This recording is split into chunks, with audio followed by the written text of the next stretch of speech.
Hola, muy buenas noches. Bienvenidos a nuestra octava charla, hoy martes 26 de octubre del 2021. Para las personas que nos acompañan por primera vez, mi nombre es Elibet Lara de la ciudad de Cali. Muchísimas gracias por haber aceptado la invitación a nuestra charla del día de hoy. Contamos con la presencia de nuestro gran amigo, profesor y profesional, el abogado Alan del Río Vázquez. Alan, muy buenas noches, bienvenido. Elibet, muy buena noche para ti. Sandra, muy buena noche y sobre todo para todos los asistentes. De nuevo, me place mucho acompañarlos el día de hoy y yo halagado enormemente de que me tengan aquí como invitado. Gracias, Alan. Gracias por aceptar nuestra invitación, por tu valioso tiempo y por compartir, obviamente, tus conocimientos con este auditorio. Rápidamente, Alan del Río es abogado, especialista en seguros de la Universidad Externa de Colombia, especialista en Derecho del Seguro de la Universidad de Salamanca, en España, árbitro, consultor y litigante en seguros, en responsabilidad civil, contratación privada y arbitraje. Y también, obviamente, docente universitaria. Bueno, antes de entrar en materia, para recordarles que esta charla está siendo grabada y estará a disposición de ustedes en nuestro canal de YouTube. Por favor, entonces suscríbanse, activen la campana y socialicen la información, que es lo más importante. Esta información está elaborada con mucho amor, ¿sí? Y es para ustedes, para los propietarios, para los administradores, para cada actor de la PH que desee capacitarse. Vamos a cerrar el chat temporalmente mientras que el doctor Alan realiza su exposición y al final lo vamos a abrir para que ustedes realicen las preguntas o inquietudes que tengan. ¿Listo? Muchísimas gracias. Alan, el auditorio es tuyo. Gracias, Elibet, de nuevo. A todos, por favor, siéntanse totalmente libres de que, ya lo mencionó Elibet, al final expresen todas las inquietudes y dudas y como ya nos marcó el esquema de que estas se hagan al final, pues les sugiero que puedan tomar nota. En todo caso, les podré hacer una referencia acerca de cómo hilaremos la presentación en lo que respecta a la responsabilidad y seguros, pero como lo pidió Elibet y Sandra, fuese vistas estas dos disciplinas, no solo conjugadas, sino desde un plano de la prevención.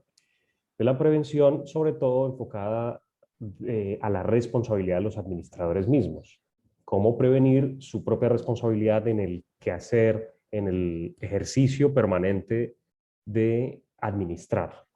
Y naturalmente también a quienes estén asociados a la administración, como son los consejeros.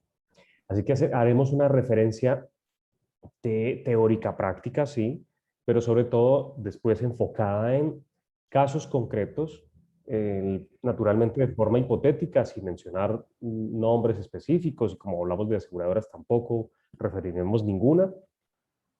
Y cuando me refiero a la prevención, también en lo que aplica los seguros, pues encuentro que en este canal han tenido encuentros anteriormente donde creo expositores de una gran experiencia hacen exposiciones referidos a las coberturas o los riesgos asociados a los seguros de copropiedades. Y por tanto, desde mi visión, naturalmente que no pertenezco a ninguna compañía aseguradora, haré referencia a los aspectos jurídicos que en el momento de la contratación del seguro resulten muy relevantes y que eso no necesariamente se encuentre contenido en el cuerpo contractual del seguro, sino en la ley y que por tanto se esperaría conocido por el administrador, que es el que lo contrata. Y ya haré referencia a ello. Así que una simplísima introducción acerca de lo que implica la responsabilidad contractual extracontractual, que en otras ocasiones o en un evento anterior estábamos estudiando, y para encontrar simplemente que existen entre las dos una similitud desde el punto de vista conceptual, y es que son vínculos jurídicos. Uno tiene un vínculo con quien de manera voluntaria ha celebrado un contrato para satisfacer necesidades recíprocas. Y por tanto, en esa autonomía implica de alguna forma también perderla, porque a partir de la celebración del contrato lo que hace es limitar su propia libertad, dado que se obliga para con el otro. Lo que implica que cualquier tipo de incumplimiento referido a esa obligación o a las obligaciones que surgen también de la expectativa de buena fe en la celebración de los contratos y en su ejecución, pues da lugar a la responsabilidad, a pagar los perjuicios que genera el incumplimiento del contrato. Mientras que en la responsabilidad extracontractual, pues ese vínculo no existe previamente, sino que se suscita con ocasión de el daño que uno le causa a otro. No tenían normalmente una relación, o por lo menos no de tipo jurídico, y la sola causación de ese daño hace que entre el causante o victimario y la víctima, el afectado, el quien sufre el daño, inmediatamente queden atados jurídicamente, en tanto que la ocurrencia del daño hace obligado a su reparación al causante. Esto de forma muy amplia, además porque ya en una participación anterior pudimos abordarlo, para después encontrar solo escenarios en los cuales en el ámbito contractual puramente, el administrador puede incluso ver comprometida su responsabilidad, o la misma copropiedad verse comprometida en la responsabilidad. Véanse, por ejemplo, escenarios como la celebración de contratos de seguridad o la contratación de servicios de abogados, la contratación de un mantenimiento de ascensores, la contratación de obra. Son relaciones contractuales a las que se ve necesaria ejecución permanente de los administradores. En algunos casos por proyectos específicos, como es el caso de la obra, en otras por razones preventivas, como es el caso del mantenimiento, o coyunturales ante el incumplimiento de un contrato o el cobro de cuotas de administración para el caso de los abogados. Y con quizá mayor frecuencia y rutinariamente la celebración de contratos de seguridad, de prestación de servicios de seguridad. Y pues bien, aquí, ¿qué tipo de responsabilidades puede generar, sobre todo para la copropiedad y ello colateralmente para el administrador? Y es que en el contrato tiene unas fases en las cuales el administrador pues interactúa de manera sumamente activa, tan activa como que es quien manifiesta la voluntad en nombre de la copropiedad, porque nunca contratará a título propio, es natural. Luego entonces, si se ubican en términos temporales o de sucesión de cada uno de los pasos contractualmente, el punto de partida en el contrato está antes de contratar. Esto es lo que llamamos los abogados la fase precontractual. En esa fase precontractual se presentan pues una serie de actividades donde está sumamente activa la posibilidad de incurrir en responsabilidad del mismo administrador. Porque, por ejemplo, se seleccione mal al contratista, porque, por ejemplo, se le dé indicaciones o los criterios o parámetros para la contratación o la oferta, perdón, de los aspirantes a contratistas en términos equivocados, se le pasen diseños para una obra que no corresponde, se le pida un requerimiento inadecuado, o no se haga la suficiente búsqueda o diligentemente la búsqueda sobre el oferente más adecuado. Por ejemplo, como contratar a un abogado que no es especialista en determinada área y, sino en otra, y este no llevar a cabo correctamente el litigio al cual se ve abocado la copropiedad, o el contratista que no es experto, por ejemplo, en la impermeabilización de los techos y pues termina incumpliendo. Pues muy bien, ya ahora hablaremos un poco con relación a ese incumplimiento, pero es posible que en esa fase precontractual es donde se halle el punto de partida de la responsabilidad del mismo administrador, en la medida en que no elevara su diligencia en esa fase tan importante como la selección del contratista. Entonces, si se ubican ustedes en la fase precontractual, ya ahorita anotaremos algunas recomendaciones en ese aspecto.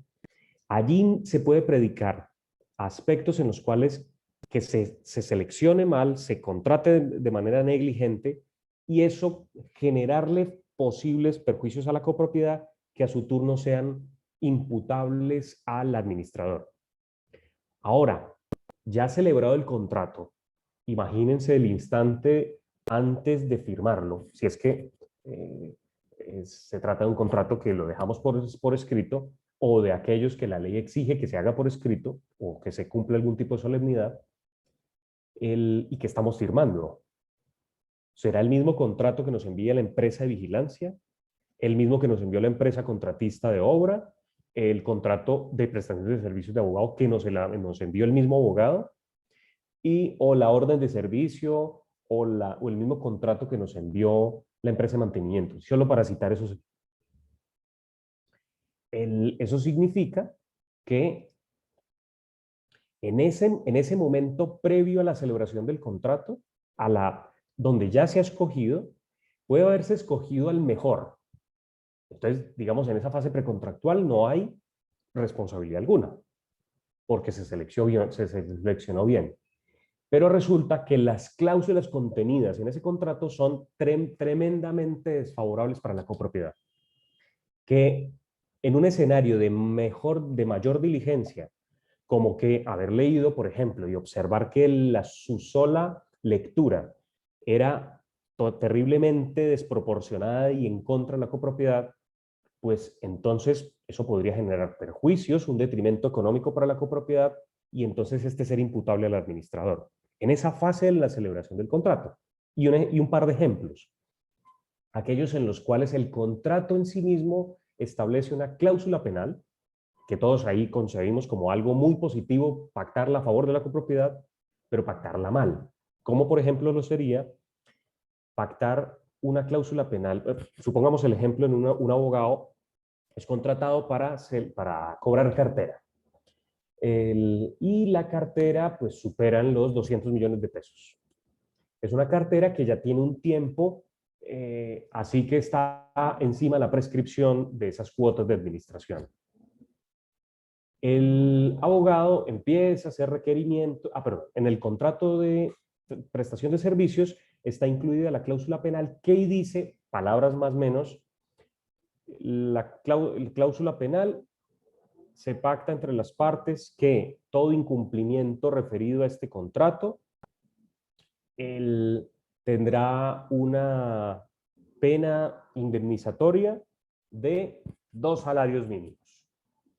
O si quiere, 10 salarios mínimos. Esos son 10 millones de pesos. Uno pensaría que entonces si el abogado incumpliera el contrato por ejemplo, su negligencia lleve al hecho de que pase el tiempo y no realice las gestiones jurídicas adecuadas, de tal forma que al transcurrir ese plazo se configura la prescripción y ese copropietario moroso se quedó libre de pagar porque se extinguió la obligación. Este ejemplo, al margen de esa discusión muy jurídica que se vive en la propiedad horizontal acerca de si las cuotas de administración prescriben o no prescriben. En realidad, eso es una discusión que termina realmente resolviéndose en sentido positivo, y es que sí prescriben. Y entonces, ¿qué hacemos con ese abogado que dejó vencer las cuotas? Pues que pague, ¿verdad? Como es una obligación de hacer, él tenía una gestión por realizar y lo hizo mal o lo hizo a destiempo, eso genera un perjuicio para la copropiedad. Cuantitativamente, ¿en qué consiste ese perjuicio? Pues que la copropiedad perdió la posibilidad de cobrar 200 millones de pesos. ¿Qué diríamos? Pues esos son los perjuicios nuestros, por favor, señor abogado, páguennoslo, ¿cierto? El abogado dirá, pues no, Recuerdo que pactamos una cláusula penal de 10 salarios mínimos. Pues la manera en la que quedó redactada esa cláusula penal, a propósito, en mi ejemplo, recuerden que el contrato vino de su parte, redactado por él, y llegó a las manos del administrador para firmarlo. Y esa cláusula penal, en 2 líneas, decía lo que hace un momento mencioné.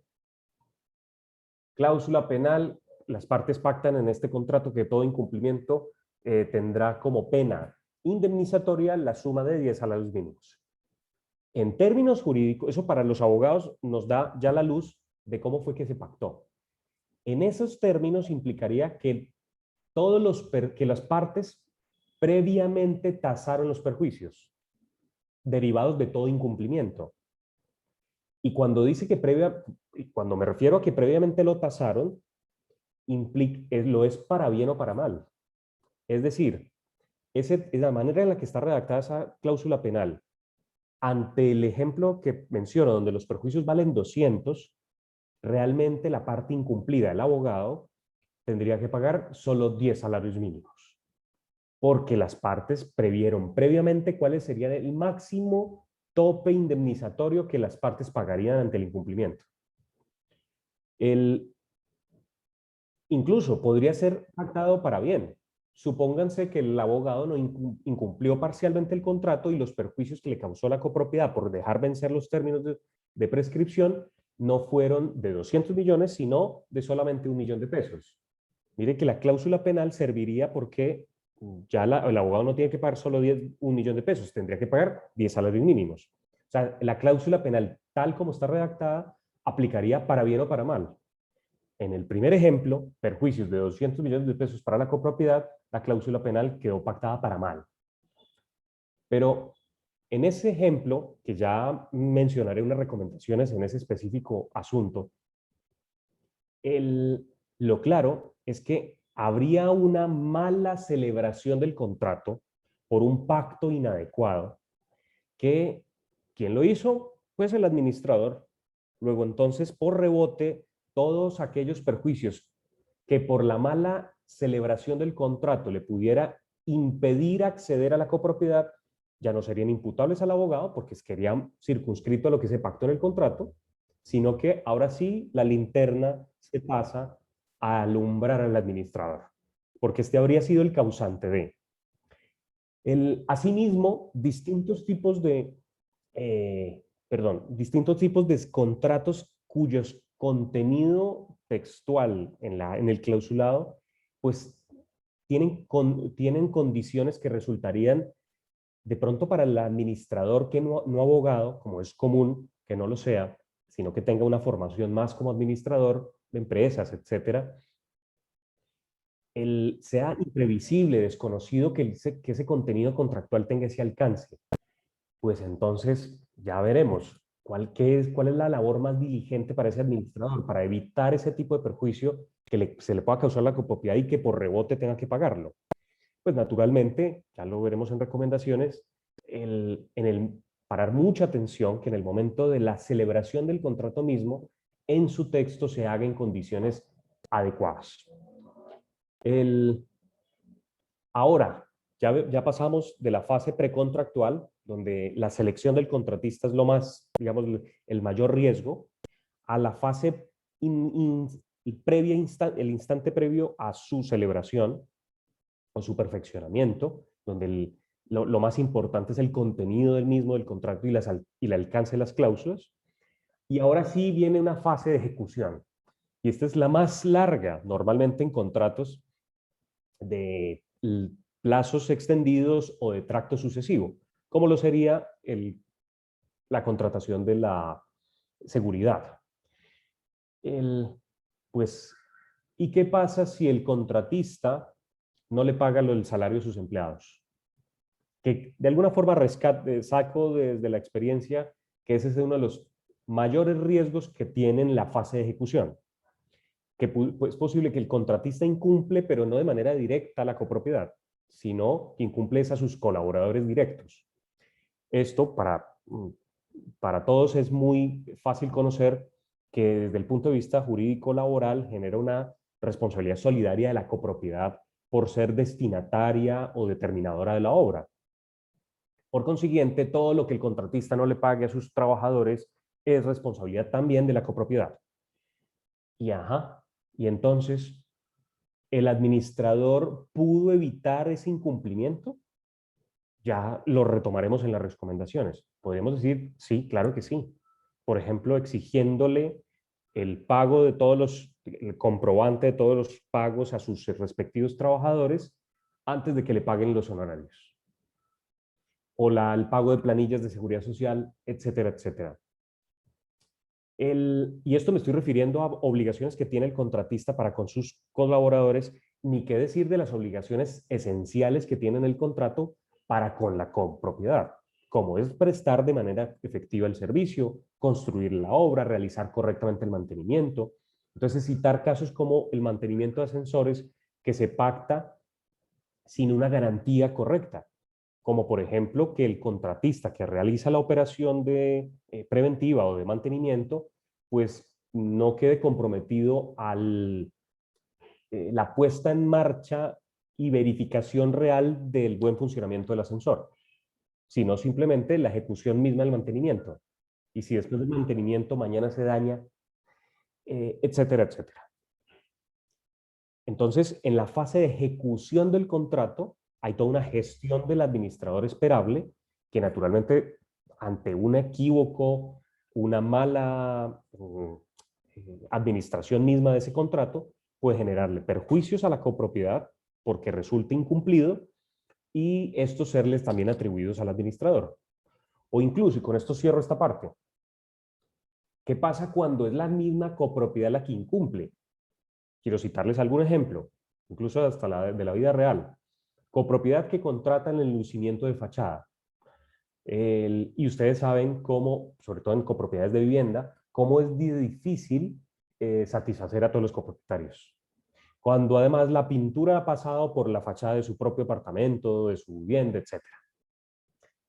Porque algunos tuvieron más goteo en las alfajías de pintura o porque la tonalidad en una parte no le pareció.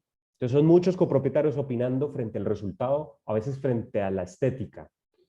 Y eso motiva, es muy común, que al interior de la copropiedad pues, se generen discusiones o en el mismo consejo de administración acerca de si el contratista cumplió o no cumplió.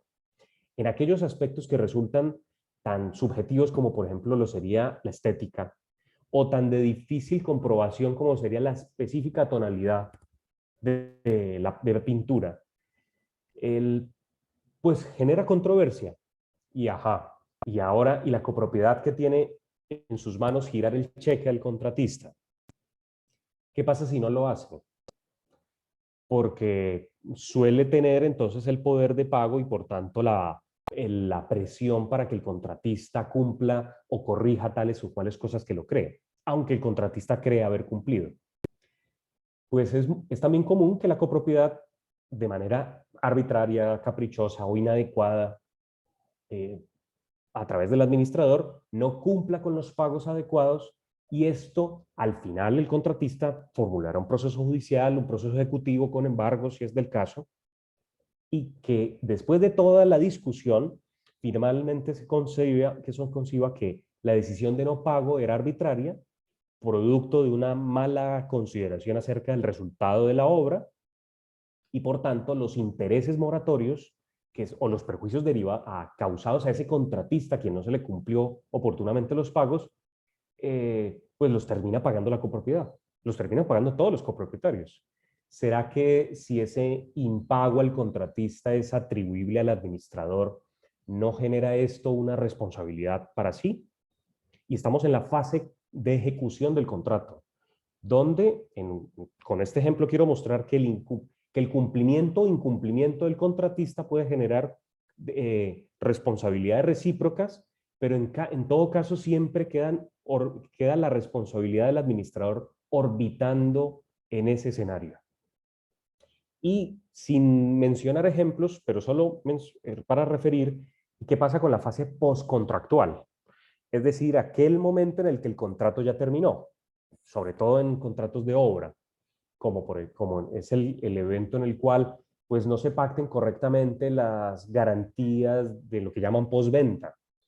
¿Qué pasa cuando el contratista ya terminó, ya se liquidó el contrato, pero se presentan nuevas averías y esas averías están pactadas de manera inadecuada? O no se hace un seguimiento correcto, o en el momento de la liquidación se obvió pagar adecuadamente, o no se aplicaron los descuentos adecuados de impuestos, etcétera, etcétera. Todo eso en la fase precontractual. Así que con esto concluyo esta parte. La responsabilidad, la celebración de un contrato implica que su incumplimiento tardío, defectuoso o un incumplimiento pleno genera responsabilidades. Así que el administrador tiene a su cargo toda la gestión contractual en su fase previa, en el momento concomitante a la celebración del contrato, en su ejecución, incluso en la fase postcontractual. Razón por la cual esa gestión contractual que tiene en sus manos el administrador lo es solamente allí algunos contratos para citar algunos, genera unas responsabilidades propias, que ahora veremos entonces cómo aplica el seguro del seguro de responsabilidad civil de los administradores frente a esos escenarios. Ahora sí, recomendaciones para cerrar este pequeño ciclo de la responsabilidad contractual. Ya lo había insinuado hace un momento. En la fase de cumplimiento, que es donde en realidad más complicaciones se pueden generar en todo tipo de contrato, recomendación fundamental es diseñar o estructurar un esquema de verificación preventiva sobre el cumplimiento del contratista. Con una, pareciera un poco elemental, pero en todo caso práctica. Un cuadro de Excel, ese nos ayudará siempre. Tablas en las cuales se tengan columnas con cada una de las obligaciones, o filas, como quieran, cada una de las obligaciones que tiene el contratista. Ahora sí, columna o tabla, cuándo debe cumplirla y cómo debe cumplirla. Y enseguida, ¿la cumplió o no la cumplió? Asimismo, cada una de las obligaciones, de tal forma que quizás es visiblemente la manera más adecuada para el mismo administrador identificar cuáles son aquellas obligaciones que el contratista pudiera no estar cumpliendo, o en los avances de la misma ejecución, sobre todo en contratos de obra, pues no lo esté haciendo. Bueno, ahorita ya mencionaré otra recomendación al respecto. Establecer un cronograma de cumplimiento. Otra recomendación, la cláusula penal es muy buena, claro que sí, sobre todo cuando se es contratante de un servicio o un producto. Pero esa cláusula penal no puede pactarse inadecuadamente, como lo cité hace un momento en el ejemplo. ¿Cómo se corrige esa situación? Pues pactando la cláusula penal para que no sea, esto por supuesto con su asesor jurídico, pero se resuelve fácil con creo que estas 4 palabras que ustedes observan allí, más todos los perjuicios. Porque ahí me tengo un minuto solo para esto. La cláusula penal es una forma de o anticipar perjuicios, como fue mi ejemplo, que las partes previamente dicen, mire, todo incumplimiento que tenemos aquí, desde ya decimos cuánto es el valor que nos vamos a pagar a la parte afectada, que la parte incumplida pagará a la parte afectada. Eso es lo que se llama una cláusula penal compensatoria o indemnizatoria, y su nombre creo que lo ilustra. A diferencia de lo que significa una cláusula penal sancionatoria. Y esto es que el sentido del pacto entre las partes lo que pretende es castigar o sancionar económicamente, y por eso se llama pena, porque viene de pecunio, sancionar a la parte incumplida. ¿Cómo se define cuándo es cuál? Normalmente las cláusulas penales ustedes nunca las van a encontrar. Es una cláusula penal sancionatoria. Bueno, si el contrato está muy bien estructurado, de pronto lo ilustre, para evitar equívocos interpretativos.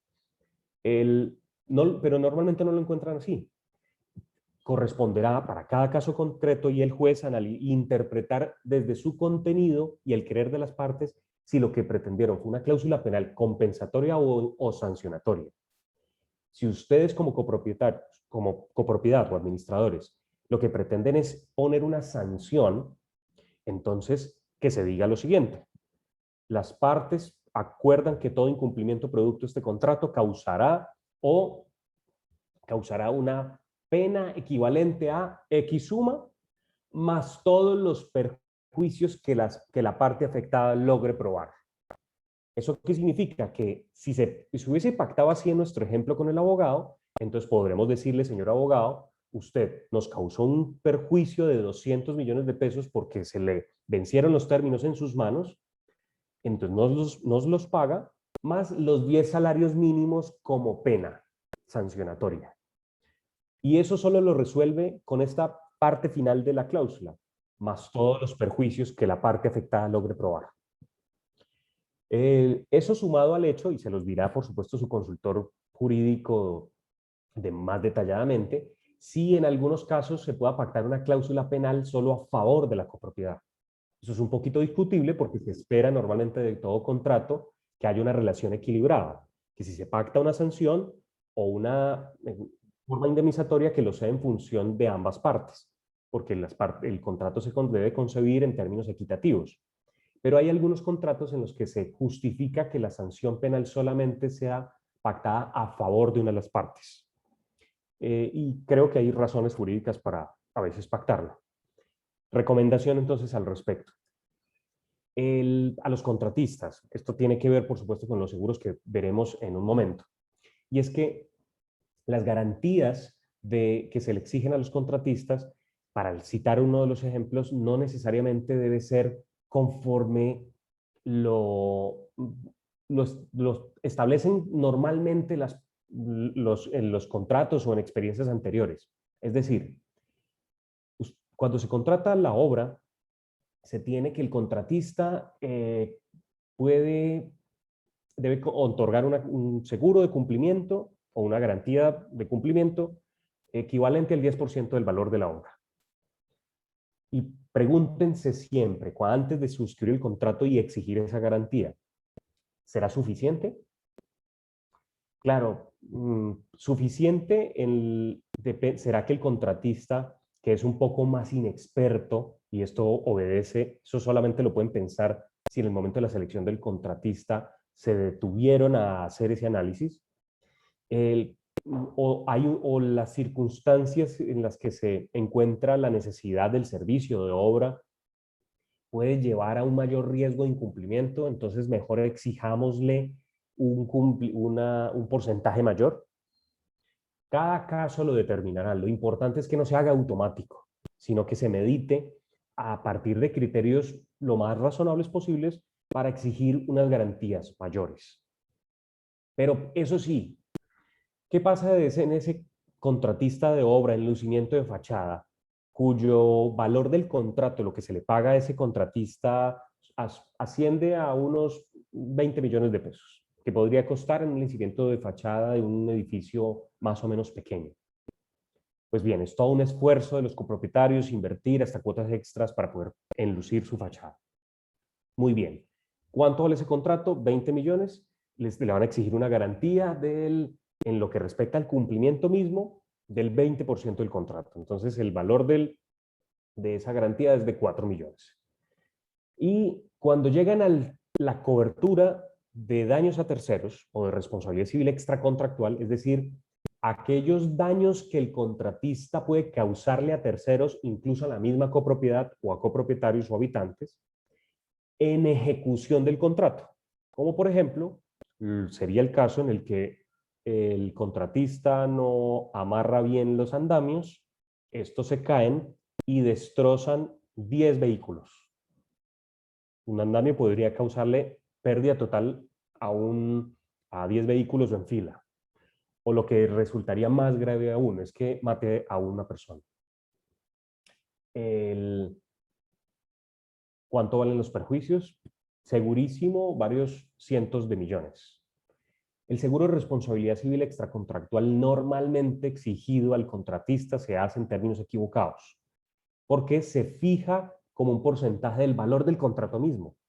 Y resulta que una cosa es el valor del contrato y otra los eventuales perjuicios causados por el contratista en ejecución de ese mismo contrato. En mi ejemplo, ese contrato de 20 millones de pesos que costaba el enlucimiento, en ejecución del mismo el contratista causó, a citar, 1.000 millones de pesos en perjuicios a terceros. Y la pregunta será, entonces, ¿tendremos que exigirle una garantía de responsabilidad civil extracontractual de 1.000? Pues es posiblemente excesiva, porque además es muy probable que el contratista le valga mucho y luego entonces ya no le parezca interesante ni siquiera el contratar. Pero en todo caso, de nuevo, recomendaciones, se saque de ese criterio de asociar el seguro de responsabilidad civil como dentro de la garantía sobre la base del valor del contrato. Esto debe ser un criterio distinto, es decir, sobre la mayor o menor potencialidad de daño causado a tercero en ejecución del contrato. Esta es recomendación traída desde la experiencia. Para los administradores, que tengan un interventor. Porque esto es incluso un autocontrol, un contrapeso para sí mismo. Pareciera como muy harto tener un veedor permanente, pero yo creo que primero los exige como administradores y además puede llegar a neutralizar a aquel consejero que interviene en todo pero que nunca se quiere comprometer. Ese que es ingeniero, arquitecto, abogado, médico, contador y todo lo sabe y en todo opina, pero y que en muchas ocasiones, lo digo desde la experiencia, termina obstaculizando los procesos mismos en la copropiedad. Pues métalo como interventor. Lo que significa es que pues cada uno de sus conceptos deben estar razonados y deben estar sometidos también a una objetividad. Y lo que implica es que, por ejemplo, ustedes podrán esgrimir ante la copropiedad, ante el consejo o ante la asamblea, cómo tal o cual contrato tuvo esta intervención de un consejero, ojalá que sea el más adecuado, el más experto. Por ejemplo, un interventor para un contrato de prestación de servicios de abogado, lo más lógico es que el interventor sea un consejero que sea abogado, o si es de obra, que es ingeniero o arquitecto, etcétera. Y con seguridad pues se hace mucho más organizado y se tiene el administrador en sí mismo un contrapeso.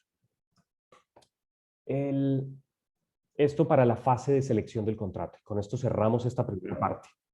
Que la contratación, al margen de los niveles de autoridad que le hubiese dado la copropiedad, lo más aconsejable, y por razones incluso de elevar la transparencia, es que se obtenga autorización del Consejo para la celebración de contratos, sobre todo de aquellos que resulten proyectos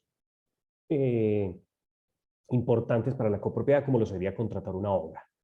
O, por ejemplo, contratar el alquiler de la fachada de la copropiedad para un aviso publicitario, porque todo eso tiene varias implicaciones acerca de las responsabilidades que se le exigirá al contratista, etc. Pero obtener autorización previa, a ver, ¿eso salva de responsabilidad al administrador? La respuesta más adecuada, que es en términos generales, no.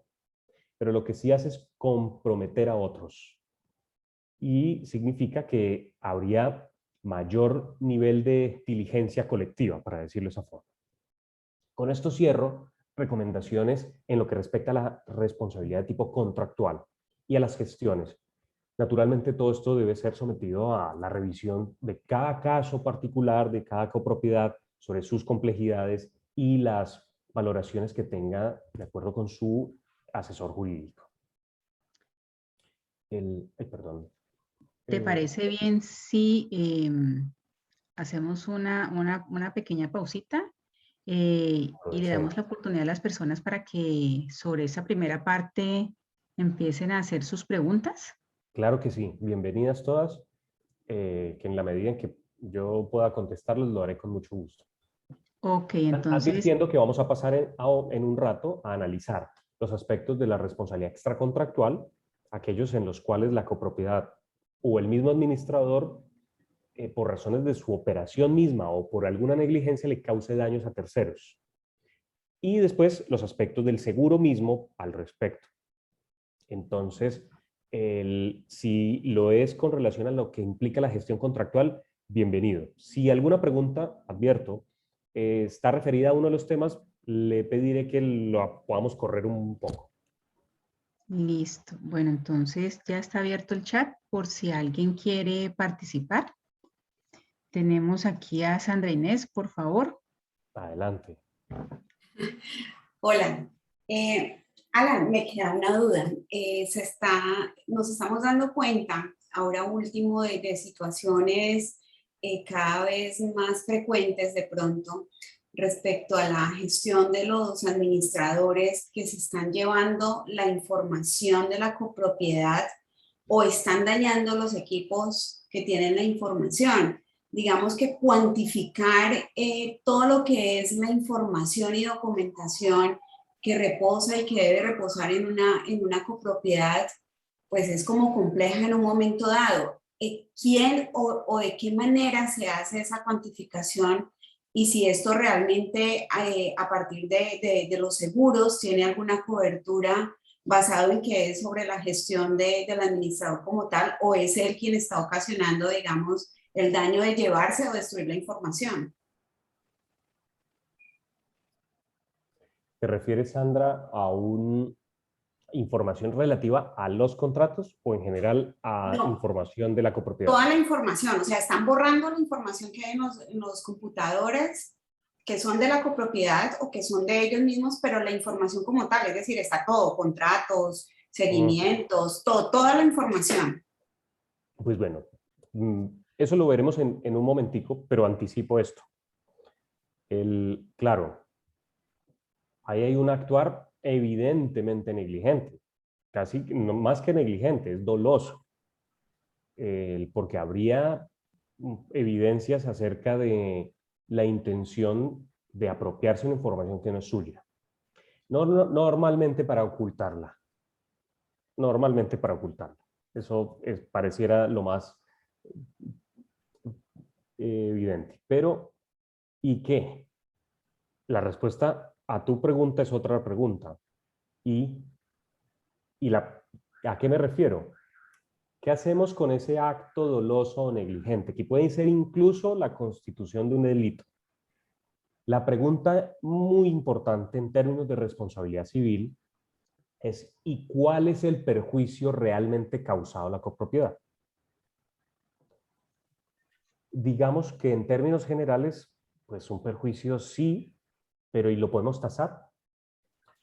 ¿Cuánto cuesta entonces la recuperación de esa información? ¿Eso será tasable? ¿O es por ejemplo, perder el archivo que nunca habríamos de consultar? Parecería como molesto no tener el archivo de todos sus contratos, pero si finalmente nunca los necesitó la copropiedad, ¿qué perjuicio económico le causó? Más allá de la simple molestia de los copropietarios de que le hubiesen hecho eso.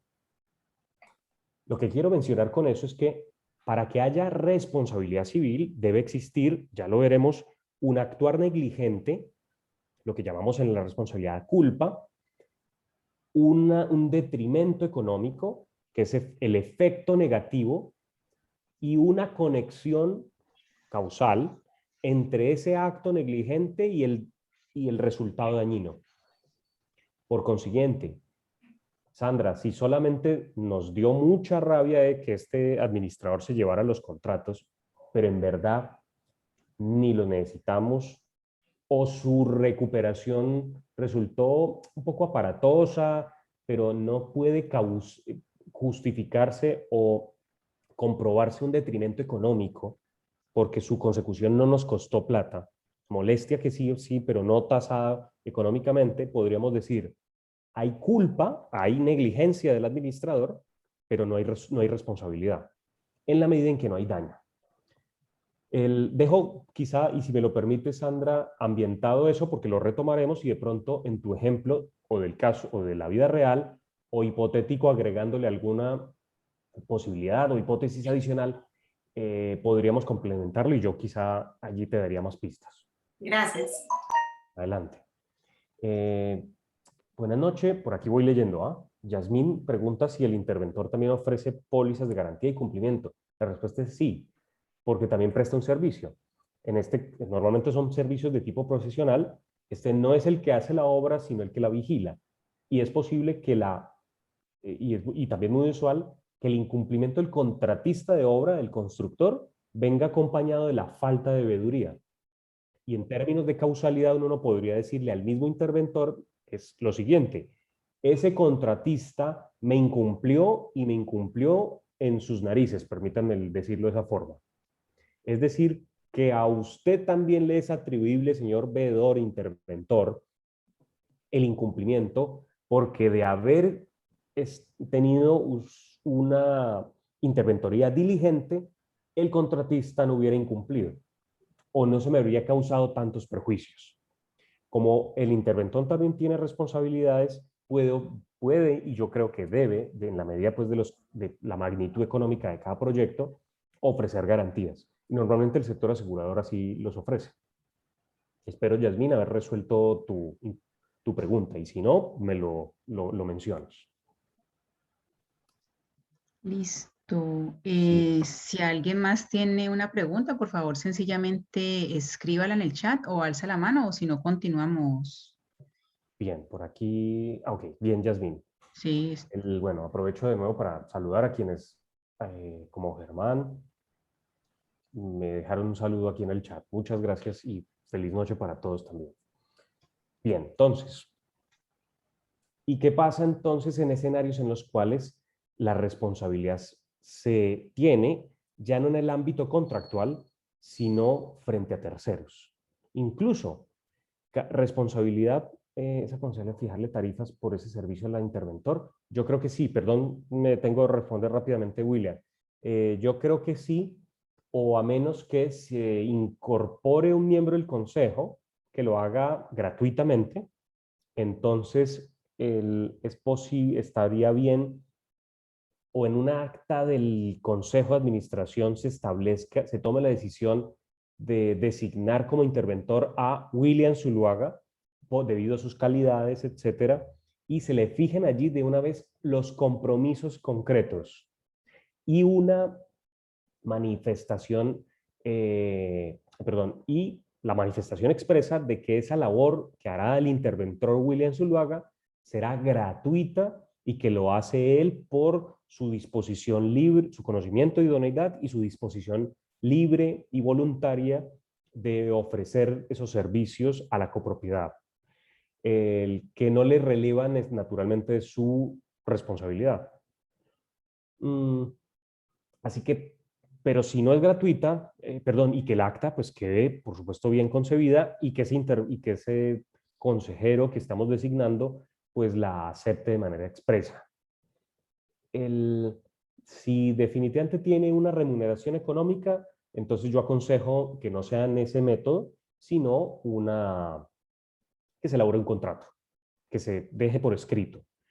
Eso sí, que en el Consejo de Administración, esto por evitar conflictos de intereses, y que no haya una prohibición expresa naturalmente en los estatutos de la copropiedad, se le permita a ese consejero contratar con la misma copropiedad.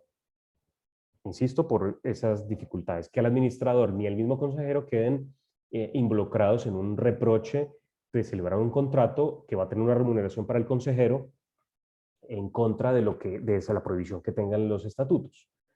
En fin, creo que resuelvo, William, tu pregunta. Tú me dirás, por favor, si es así.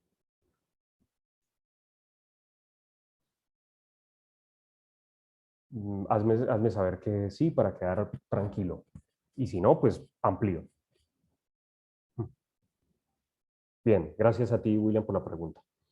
Y entonces, ¿qué pasa cuando los daños se causan en un escenario no contractual? Es decir, es a terceros. Y esos terceros, entiéndanse,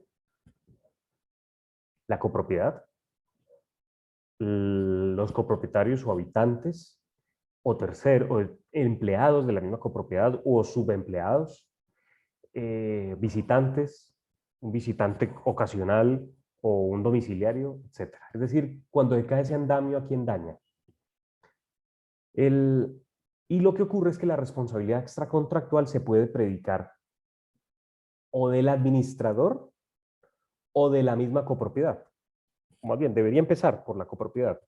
La copropiedad puede causarle daños a los copropietarios, a los habitantes, a sus empleados, etc. O ser el causante de ese daño el mismo copropietario. Y ahorita les voy a citar un ejemplo que puede ser descriptivo y que tiene en todo caso relación con el ámbito contractual, como por ejemplo contratar, caso ocurrido en Calidad, contratar a un operario que corta césped, que no cumple con las debidas seguridad, por ejemplo, tener una malla, ser prudente en hacerlo en momentos donde no haya tanta circulación, etcétera. Pero se contrata ese operario porque es el señor cercano, el recomendado y normalmente el barato. Este operario, utilizando su máquina, pues al accionarla, hace que se dispare una piedra con tan mala suerte que le cae en un ojo a un transeúnte. Y este pierde la visión completamente. Eso es pues, algo totalmente posible, cotidiano, imprevisible, pero en todo caso no irresistible, porque es decir, es evitable. En fin, ¿quién responde? Ya volveré un poquito a ese ejemplo. O si se pone carteles con manifestaciones deshonrosas sobre los morosos. Ahorita me voy a detener solo en el primero y tercer ejemplo. O que explotó el transformador que es de propiedad de la copropiedad. O no se tuvieron las debidas precauciones para evitar el COVID. Esto ya llevamos 1 año y medio y lo que era una preocupación en realidad ya no se ve. En todo caso siempre fue algo preocupante, pero de todas formas advirtiendo que existía una imposibilidad de probar que un contagio se produjera en un lugar específico. Casi que eso es imposible en términos de causalidad. Pero retomemos estos 3 ejemplos. Ese operario le causa daños. ¿Quién responde? ¿La copropiedad que lo contrató? Muy bien, sí. ¿Y el administrador? Depende. Si en la gestión contractual el administrador seleccionó inadecuadamente ese operador, pues fue el que lo eligió, fulanito, vení, coge la guadaña y hacele, que vos nunca, y él nunca había cogido eso. Y pues no le importó, él mismo, el administrador, estaba observándolo mientras hacía esa operación y no cuidó que se tuvieran las medidas preventivas o de protección, como sería la malla, o se hiciera justo al lado de una fiesta infantil, etcétera, etcétera. Es decir, que ahí la responsabilidad naturalmente es de ese operador, pero es posible que esa persona no tenga los suficientes recursos para poder cubrir unos perjuicios tan grandes como sería que una persona pierda la visión. La copropiedad por ser determinadora y beneficiaria de la obra. Y si allí se involucra la negligencia del administrador, pues todos serían solidariamente responsables frente al daño causado. Asimismo, si el administrador pone información deshonrosa del deudor moroso, pues allí ya queda evidente que hay una consumación de daño y esta es atribuible a la copropiedad y al administrador que se encargó de poner ese registro. Pero me quiero detener en este ejemplo del transformador. Se explotó el transformador. ¿Quién responde? Pues si es de la copropiedad, naturalmente la copropiedad. Y aquí, muy importante, que es la responsabilidad predicable por la explosión del transformador es muy distinta a la que es predicable de una manifestación deshonrosa a un deudor moroso. Porque es natural que poner una cartelera de deudores morosos no es una actividad que genere mayor peligro. Aunque lo haga con insultos, eso por sí mismo no es una actividad peligrosa.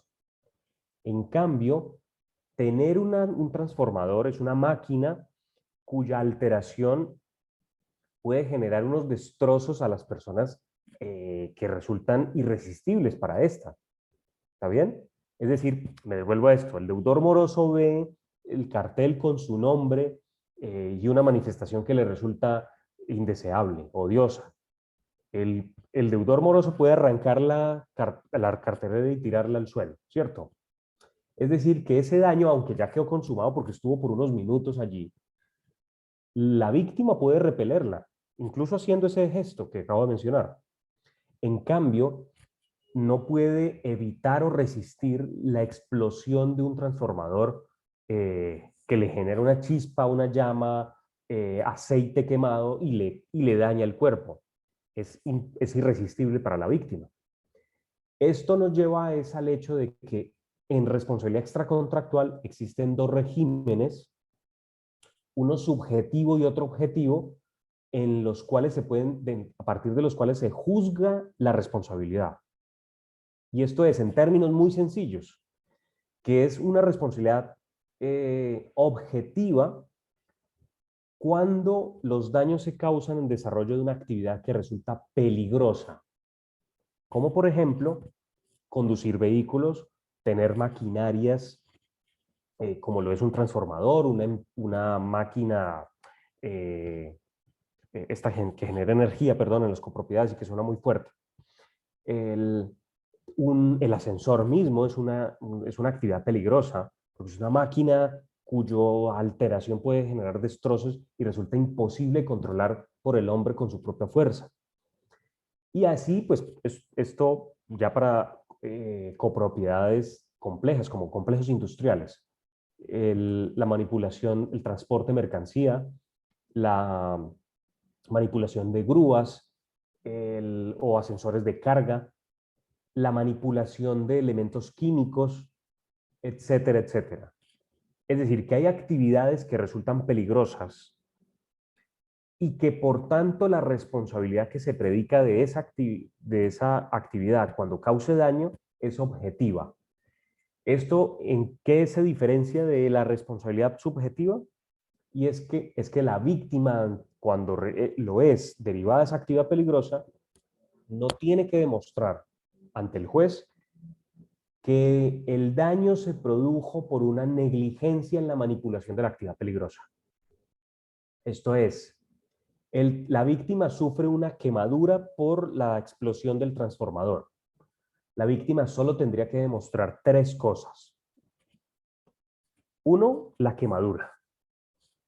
Dos, que la copropiedad es dueña del transformador y que ese transformador explotó y que la quemadura que tiene en su brazo es consecuencia directa de la explosión. Porque, pues si es consecuencia de otra cosa, pues no hay responsabilidad. Es decir, que debe demostrar la actividad peligrosa, el daño sufrido, actividad peligrosa es transformador explotado. Dos, su daño, lesión, quemadura en el brazo. Y tres, el nexo causal entre esa actividad peligrosa y su daño. Tendrá que demostrar es que no le hicieron mantenimiento, es que estaba mal instalado, es que llevaba muchos años, etcétera, es que no era el adecuado, todos los etcétera, que implique un grado de negligencia, la víctima no tiene que demostrarlo. ¿Se comprende esto? La responsabilidad allí se predica objetiva. Pero, ¿qué pasaría? Pero eso solo para actividades peligrosas. Pero en la regla general es que todas aquellas actividades que no son de aquellas consideradas peligrosas, y pongo este paréntesis, no hay una ley que diga cuáles son, y mejor que no lo diga, porque resulta que la tecnología va avanzando de tal forma que cada vez hay nuevas actividades que solo cuando se causan daños que estamos considerando que son peligrosas. Es decir, que así como es en sí mismo la responsabilidad civil, una disciplina que se va alimentando caso a caso, experiencia tras experiencia. Les puedo decir, mire, esta visión de la responsabilidad, que tiene una visión incluso humanista porque protege a la víctima, dado que la mayor cantidad de actividades peligrosas no se logra identificar cuál es la causa, sino que en sí misma la máquina explotó, vienen de la revolución industrial de hace más de un siglo, en la que se tuvo que variar la forma tradicional de responsabilidad, que es a la que ya me voy a referir. Y es desde la creación de la máquina hasta considerar hoy los drones, que hace un siglo era impensable, o el transporte aéreo, o considerar, hoy mismo están en discusión acerca de si los motores de búsqueda como Google son actividad peligrosa. Si el blockchain, donde se fabrica se hacen transacciones de monedas digitales, es una actividad peligrosa o no.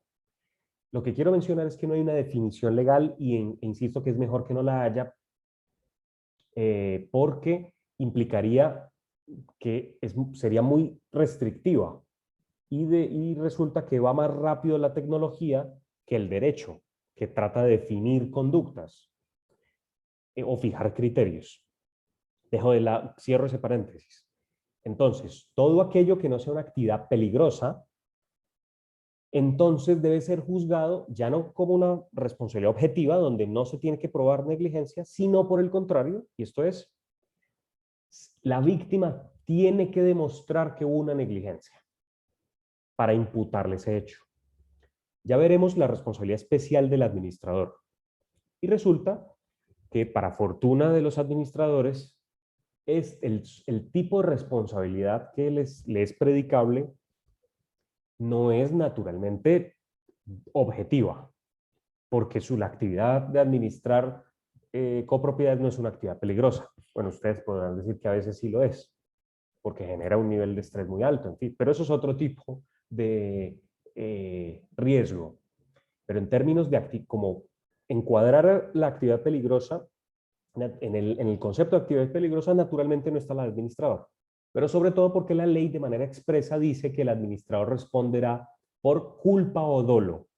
Es decir, Sandra, porque se robó la información o porque negligentemente la dejó perder. Es decir, y miren, con esto voy a cerrar con este ejemplo. ¿Y qué pasa si se lograra demostrar que la explosión del transformador fue producto de un mal mantenimiento? O por el hecho mismo de que no se hizo mantenimiento. Supongamos que eso existe una evidencia. ¿Qué significa? Que la víctima podría con esa prueba ahora sí completar el elemento de culpa, no porque sea necesario para imputarle la responsabilidad a la copropiedad, ya lo sabemos que este lo haría por riesgo, sino imputarle responsabilidad al administrador mismo. Voy de vuelta. La víctima con su quemadura, ¿a quién tiene? A dos actores.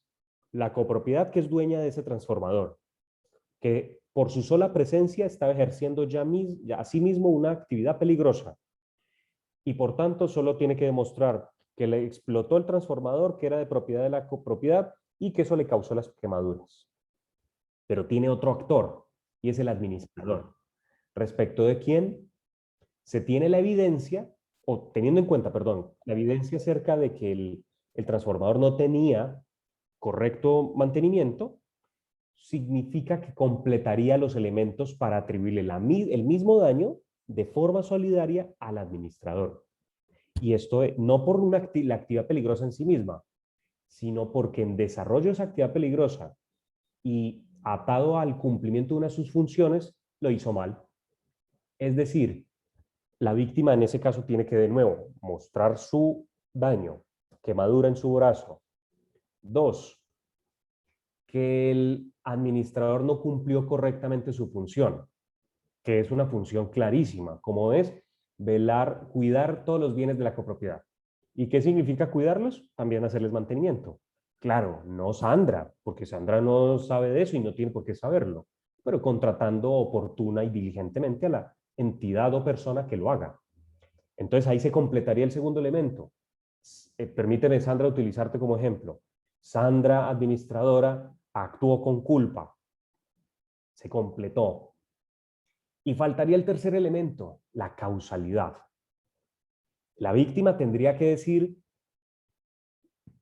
mi quemadura, del otro lado está el incumplimiento de la función de realizar mantenimiento y un tercer elemento que es causal, que obedece a la siguiente pregunta. ¿La falta del mantenimiento fue la causa adecuada, eficiente, si quieren, real, directa, de la explosión? Si la respuesta es sí, entonces Sandra, administradora, paga. También solidariamente.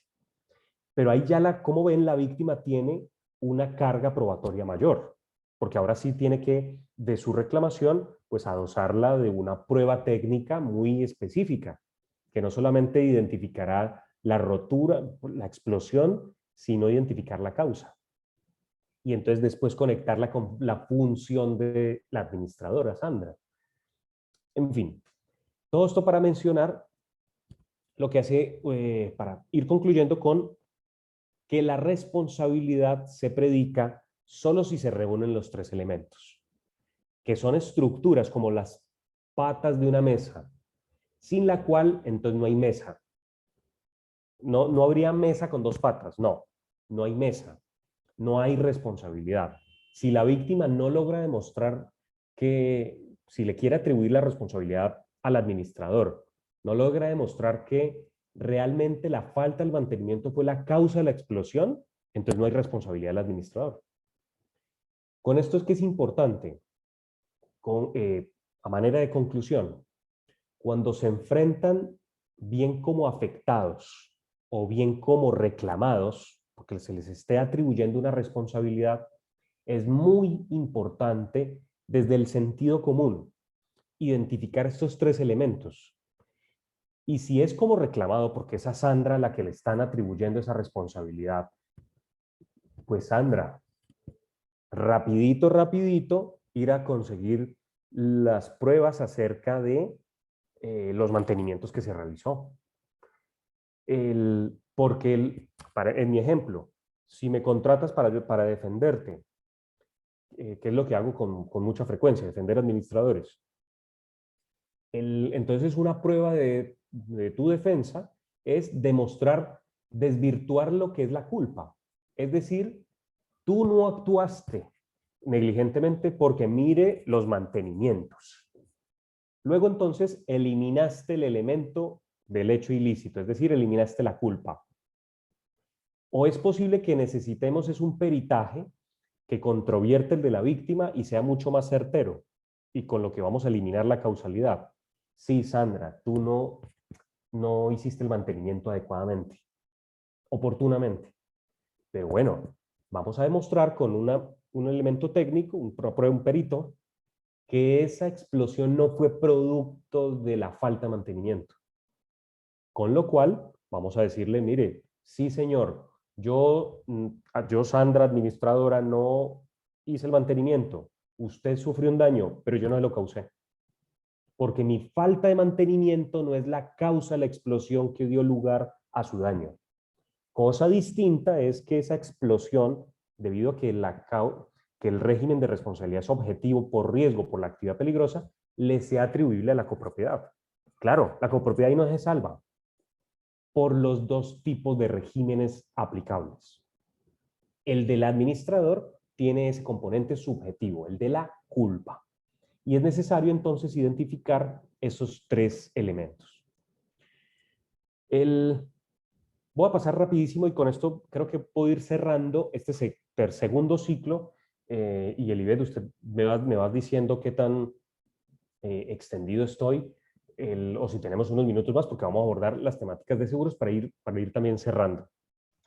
Sí, tranquilo, Alan. Podemos, pues si ya cierras este capítulo, podemos también abrir de nuevo el chat para que hagan preguntas, ¿te parece? Perfecto. Sí, muy bien. Por favor, vayan presentándolas, que así ahorramos un poco de tiempo. Y solo para mencionar, la responsabilidad, ya lo ven, en un escenario como ese, la responsabilidad predicable de la copropiedad dependerá de si el daño se causó en desarrollo de una actividad peligrosa, que la copropiedad puede incurrir en una actividad peligrosa, ¿sí? Solo el hecho de tener ascensores. Y el ejemplo del transformador aplica para el ascensor perfecto. Si se desploma el ascensor, la copropiedad paga sí o sí en la medida en que está desarrollando una actividad peligrosa.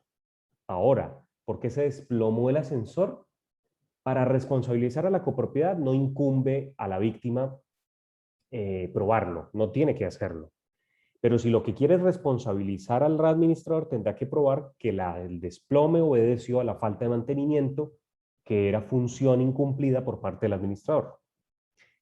Lo que quiero con esto, insistir en el ejemplo, es que la responsabilidad de las personas jurídicas, y la copropiedad naturalmente lo es, ha tenido unas fases, y aquí por razones de tiempo no menciono la historia jurisprudencial que se ha tenido desde el año 1890 y pico, pero ha tenido una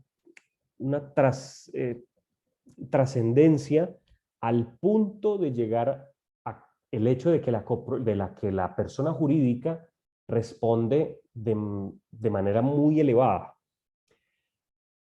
Hace 100 años, la persona jurídica solo respondía si por el hecho ajeno, por los actos de su empleado, pero podía exonerarse si demostraba que lo vigiló bien o lo eligió bien, y que en todo caso este empleado se extralimitó en sus funciones, entonces respondía el empleado, no la persona jurídica. Después dijo, no, pero también resulta que la persona jurídica también responde por los actos de sus representantes legales. Es una visión de teoría organicista. Entonces dijo, no, pues vea, cuando el acto negligente lo cometa el representante legal, entonces ahí sí responde la persona jurídica. Todo eso fue desechado, y hoy, ¿qué dice? No, un momentico. El acto de sus dependientes es un acto de la persona jurídica, sea este representante legal o no, en la medida en que esa persona natural dependiente, y dependiente no es con vínculo laboral, sino dependiente en un concepto amplio de funcionalidad. La persona jurídica se materializa a través de las personas naturales.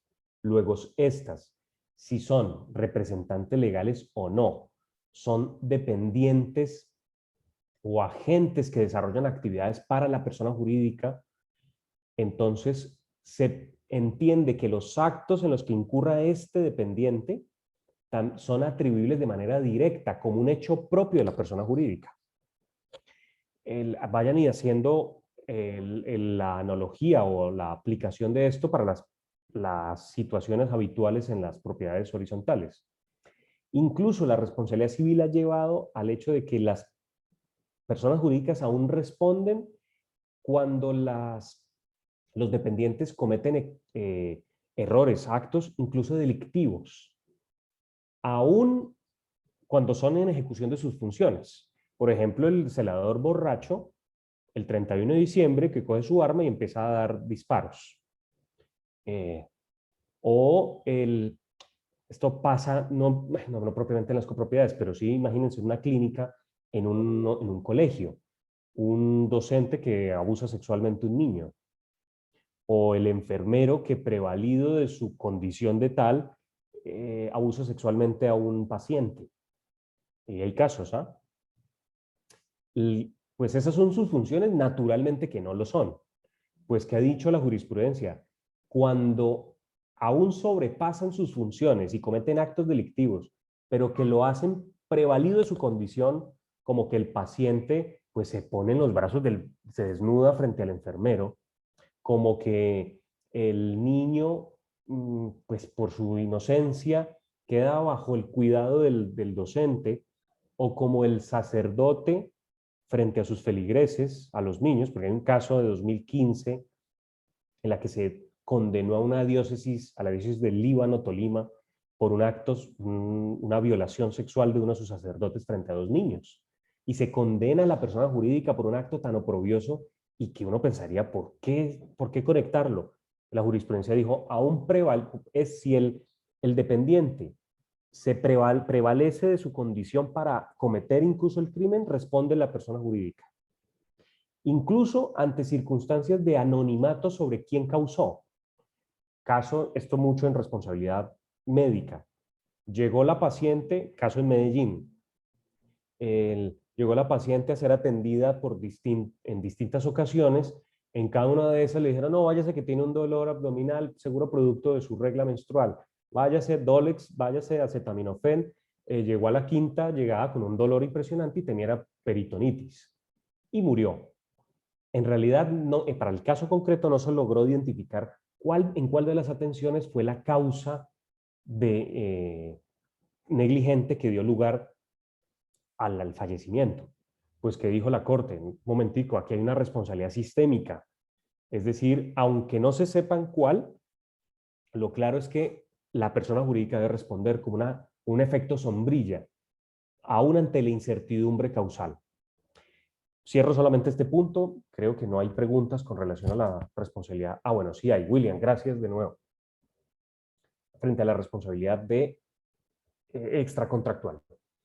Hablando de responsabilidad civil jurídica, en el caso de la propiedad horizontal, se aplica también para el caso de las actuaciones de los miembros o de un consejo de comité de convivencia. La respuesta, William, es sí, claro que sí, y enseguida lo vamos a ver. Así que si me aguardas un instante, creo que podré responderle incluso con ejemplos.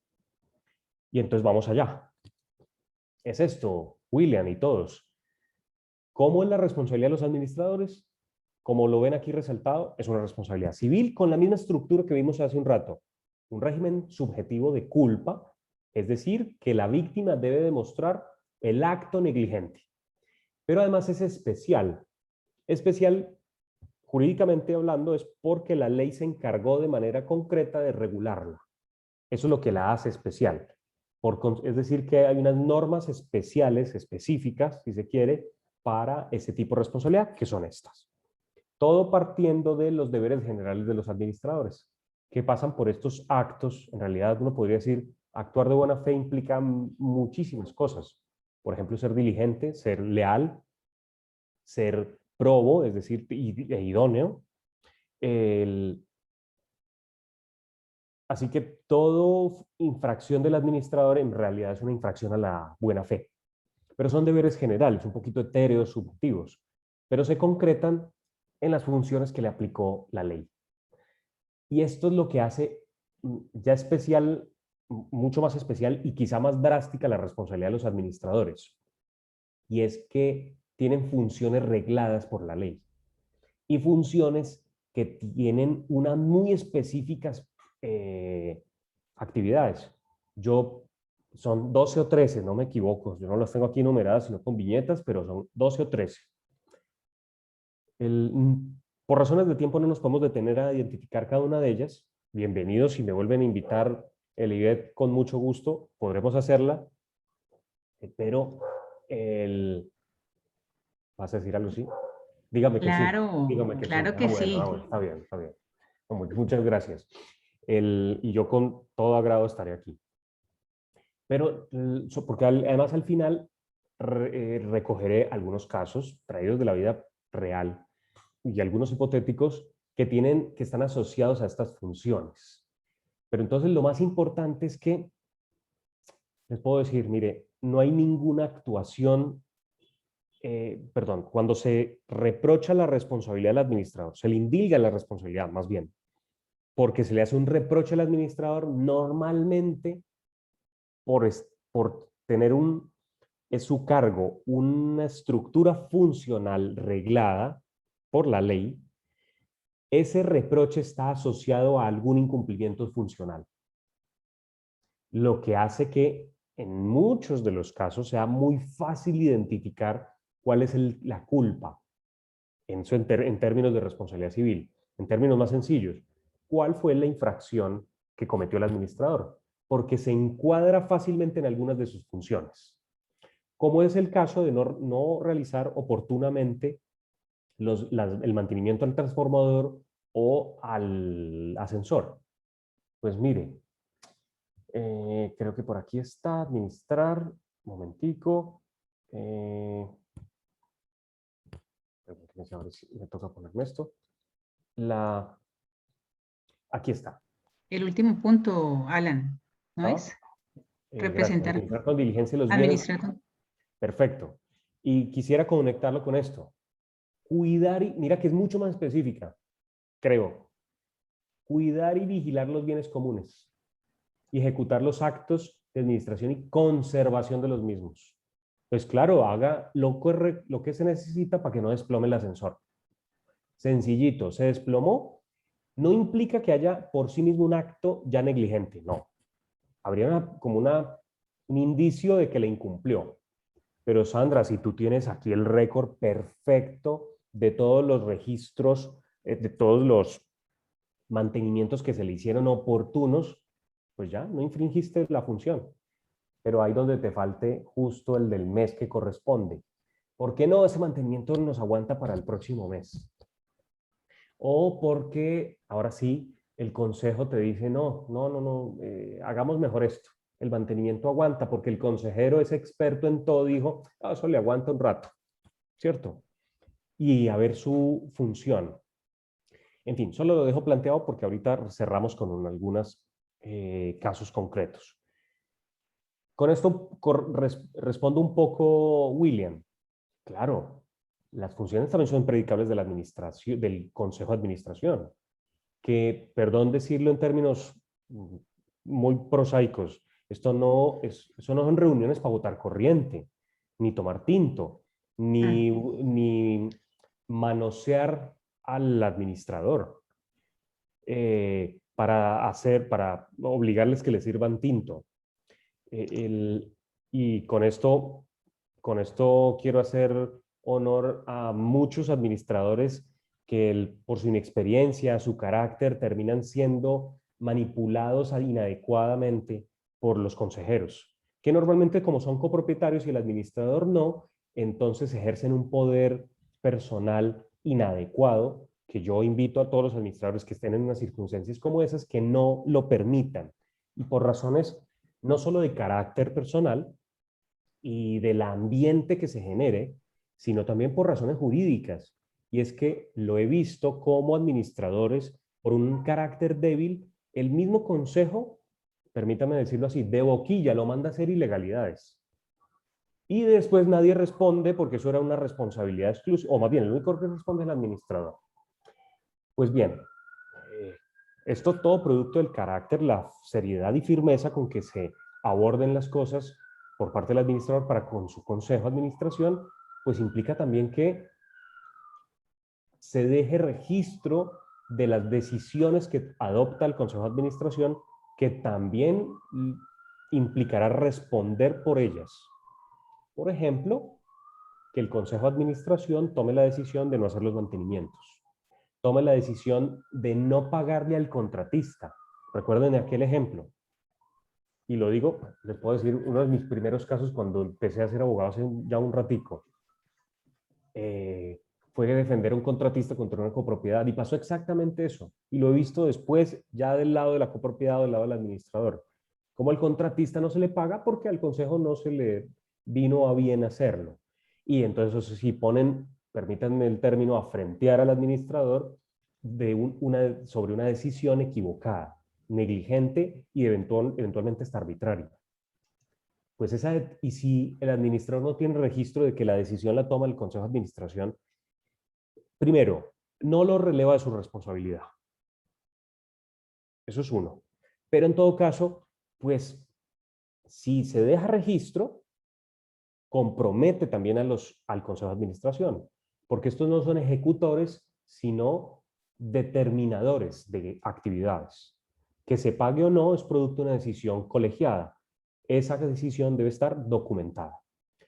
Ahora, William, con esto voy respondiendo y excúsame que no vaya a ser con el nivel de detalle con el que conoces, me gusta hacerlo, pero por razones de tiempo voy a pasar de largo. Y el comité de convivencia, que eso me parece interesante, y te confieso que yo no lo he pensado con mucha frecuencia. Y en verdad que no tengo casos. Bienvenidos si quien los pueda tener. Pero hipotéticamente se me ocurre pensar que el comité de convivencia normalmente siempre en copropiedades de vivienda nutrido por personas que tienen muy buenas habilidades personales, habilidades sociales o lo que llaman ahora las habilidades blandas, con actitudes conciliadoras, etc. ¿Y qué pasa? Que se meta en un conflicto familiar y lo aborde mal. Porque si hay un conflicto entre dos copropietarios y terminen equivocándose, por ejemplo, manifestándole lo que dijo la una frente a la otra persona. Es decir, en lugar de arreglar el problema, lo terminó estallando o haciendo manifestaciones deshonrosas de uno con otro. Permíteme, William, ese ejemplo tan elemental. Para concluir, cada caso en particular nos dará la pista, pero en eventos como ese, claro que sí tendría una responsabilidad el frente de los miembros del comité mismo y la responsabilidad de la copropiedad, porque esos miembros del comité no están actuando a título propio, sino en función de la copropiedad y porque la copropiedad los designó. Bien, gracias, William. Voy cerrando entonces, creo que voy a pasar un poco, con esto cierro esta capítulo. Y Elibet, tú me vas diciendo si esto ya debo cerrar y si las personas no están aquí cansadas. No sé si nos toca aquí hacer una encuesta al respecto. Pues sí, a ver, yo diría que levanten las manitos los que quieran seguir. Podemos, Ok. por ahí nos dicen continúe. Podemos darle hasta las media hora más. Si usted, Entonces, por favor, los que quieran que el doctor Alan del Río continúe, por favor, levanten la manito. Rápidamente, tenemos en estos momentos 19 personas en sala y la idea es pues que si le damos la oportunidad de que se continúe, pues que ustedes también continúen en sala, ¿no? Esa es la idea, bueno, pues, que bueno, se mantengan maravilloso. las 19 personas. Bueno, bien, Yo muchas no veo la gracias. manito. Muchas gracias. Ok, no, sí, no, listo, Alan. Yo estoy aquí Démosle 30 como minutos más. como un niño en Halloween esperando que le den a uno el dulce, ansioso de que digan que sí. Pero bien, con muchísimo gusto. Para ir Dale. cerrando este punto de la responsabilidad de los administradores, a partir de casos, como digo, sin nombre propio, incumplimiento de obligaciones tributarias que generan sanción para la copropiedad. Esto lo asociamos a una función clarísima y concreta del administrador que se traduce en llevar a cabo el manejo contable. Sencillo. La copropiedad tenía la obligación de presentar tal o cual declaración, no lo hizo, ¿a quién le correspondía hacerlo? Pero exonerémonos, ya digamos, ahí está muy claro, ahí culpa, no lo hizo la copropiedad, no lo hizo, no se presentó oportunamente la declaración de renta o la declaración tributaria de cualquier tipo.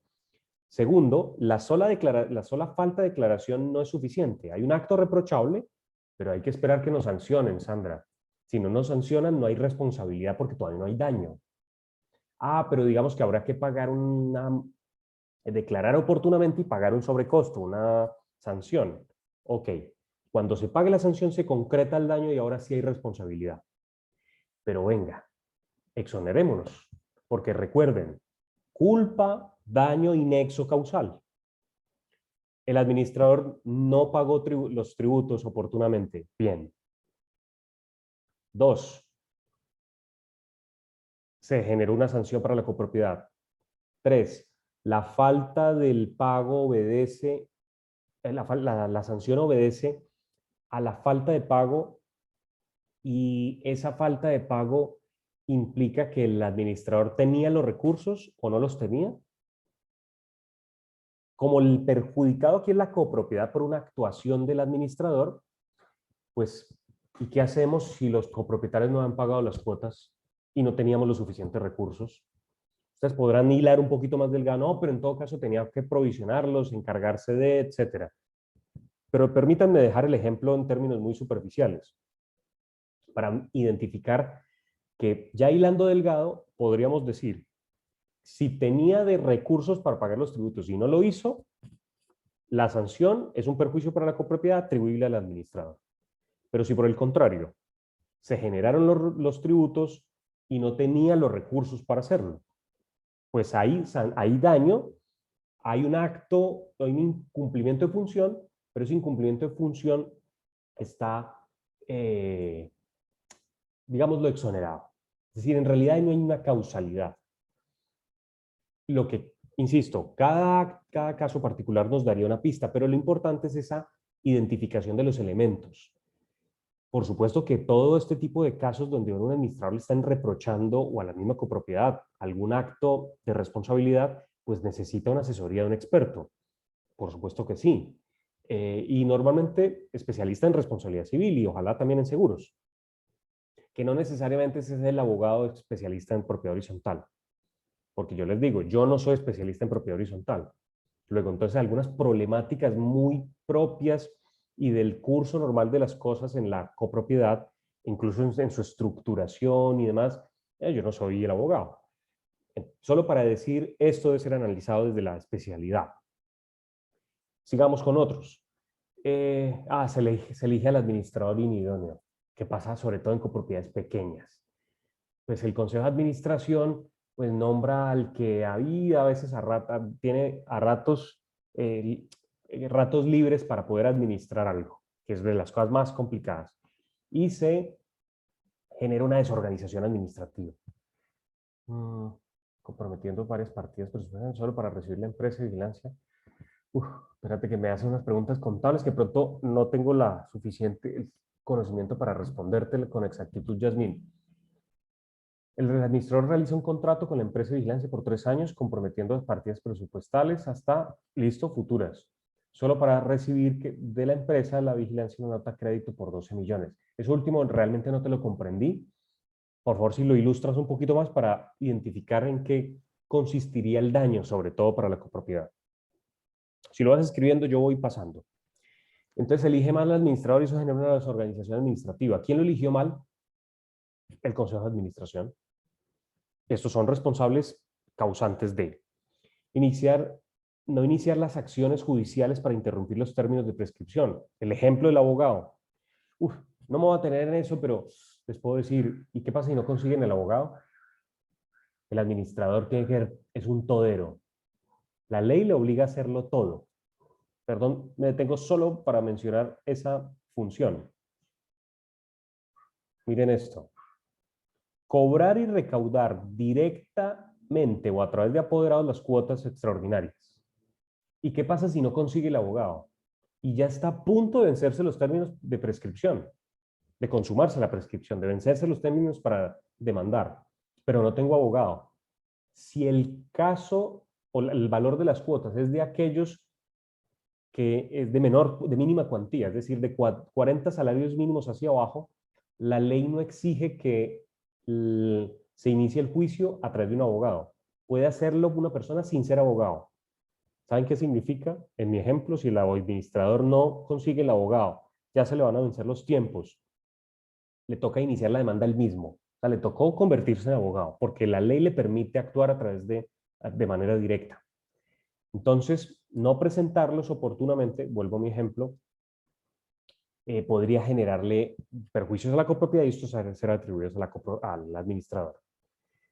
Todo lo que impliquen el impago de obligaciones laborales, naturalmente atribuibles a la copropiedad, pero sí existían los recursos. Y lo que existe es una arbitrariedad del administrador. Eso pasa, incluso hasta que se presenten situaciones de acoso laboral, pues esto naturalmente es atribuible también a la copropiedad.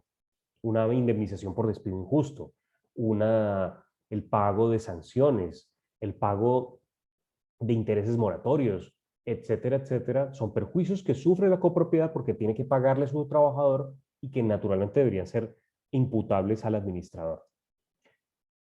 Dejar el dinero o cheques al alcance de extraños. Te dejo el cheque firmado en blanco o la chequera con firmas o le mando perdón, no quiero ser peyorativo, con el señor del aseo, la chequera, etcétera, etcétera. Todo lo que implique cumplir su función de guardián o guardiana de los bienes de la copropiedad. No realizar las reparaciones de las zonas comunes. He dado el ejemplo transformador del ascensor. Extraviar o destruir los documentos irreemplazables, como por ejemplo los mapas, los planos. Un plano de tubería. Creo que alguna vez, William, esto lo tratamos en alguna clase, ¿cierto? Un plano de tubería que se necesite indispensable su reconstrucción vale muchísimo dinero porque necesita una técnica especial para poder detectar el hilo, dónde van los tubos, etcétera. Y eso vale mucho dinero. ¿Y qué pasa? Que se le mojaron, los dejó en un taxi, etcétera, etcétera. En fin, no contratar adecuadamente los seguros. Ya me referiría a eso. Cerramiento de piscinas, eso quizá ya no se ve con tanta frecuencia, pero ajá, es una ley de hace ya una década quizá, que no puede estar infringida. ¿A quién le corresponde su cumplimiento? Naturalmente al administrador. Y luego entonces el niño se cayó a la piscina, se ahogó. Esas situaciones tan graves que pueden ser imputables también no solo a la copropiedad, sino al administrador. Cosas tan elementales como falta de recargar los extintores, perdón, con los que se hubiese evitado el incendio, imagínense. Entonces esto es causante también del incendio, perdón, de los daños productos del incendio, por no haber recargado. Y eventualmente esto corresponde a una garantía incumplida en el seguro y entonces la aseguradora no pagar el incendio, no pagar los daños producto del incendio. En fin, esta mera incumplimiento de una función tan elemental pues pueda generar unos perjuicios gravísimos.